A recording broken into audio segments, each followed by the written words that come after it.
The Miata was labeled as a sports car when it came out in 1989, but is it worth to buy one today? Let's find out.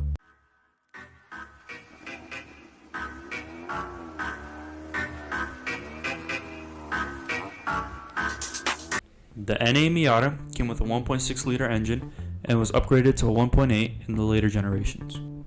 The car only produced about 115 to 130 horsepower, which is about 90 horsepower to the ground. The car weighed 2,200 pounds, which in today's terms is not a lot, seeing that the M5 is almost 5,000 pounds. The NA Miatas are pretty slow, the MBs a little faster, still pretty slow. They did come out with the Mazda Speed edition, which means that the Miata came turboed, but they still were pretty slow. Now the NA and the NB came with a 5-speed or a 6-speed manual.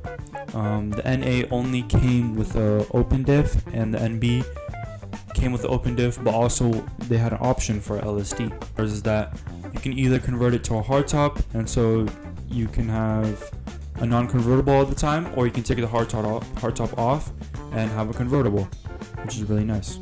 Now let's talk about some things that Mazda did right.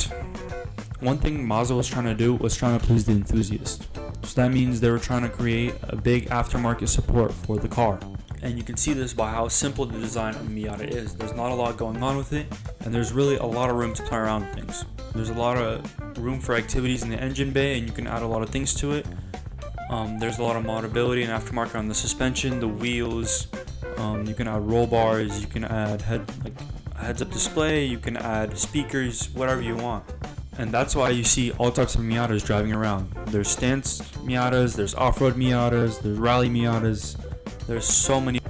Now let's get to the conclusion. Should you buy one?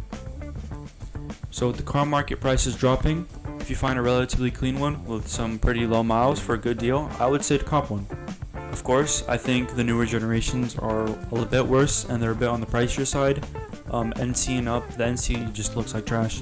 I think the NB is the best to go because the NA, although it doesn't look that bad, they're just really slow because of the 1.6, and even with the 1.8 they were still really slow.